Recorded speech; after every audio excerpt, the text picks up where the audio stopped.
त्या आढावा बैठकीमध्ये असं आपल्याला जाणवलं की पीडिताची संख्या वाढू शकते.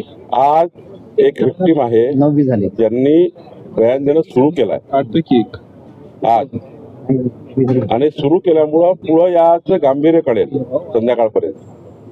त्यामुळं कुणावरही आज टीकाटिप्पणी करू नये, कोणी या ठिकाणी मीडियावर बयानबाजी करू नये. पत्रकारांना माझी विनंती आहे, मीडियांनाही, की या प्रकरणामध्ये जे वास्तव आहे त्यापेक्षा अवास्तव दाखवू नये. आणि पोलिसांचं जे प्रेस होते प्रत्येक रोजी किंवा उद्या प्रेस होईल पोलिसांची, आज त्या विक्टिमनी काय म्हटलंय ते उद्या पोलीस सांगतील. पोलिसांचं स्टेटमेंटच मान्य धरावं. पोलिसांनी केलेली प्रेसच त्या ठिकाणी अधिकृत समजावी. राजकीय नेत्यांनी काही स्टेटमेंट केले, ते स्टेटमेंटवर फार न जाता अशा केसमध्ये, अशा सेन्सिटिव्ह केसमध्ये पोलिसांनी केलेली चौकशी, त्यातनं आलेलं सत्य हेच त्या ठिकाणी अधिकृत समजावं.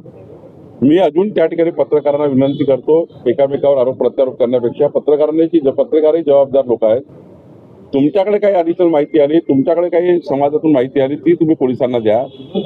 आणि या प्रकरणात सर्वांनी मदत केली पाहिजे.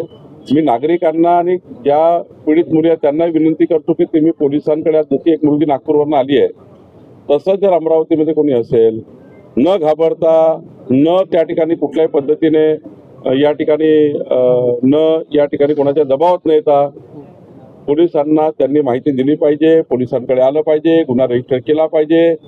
आणि त्याकरता पोलिसांचं पूर्ण संरक्षण, सरकारचं पूर्ण संरक्षण, कोणती माहिती त्या ठिकाणी बाहेर न जाता आपण या ठिकाणी त्यांना संरक्षित करू शकतो.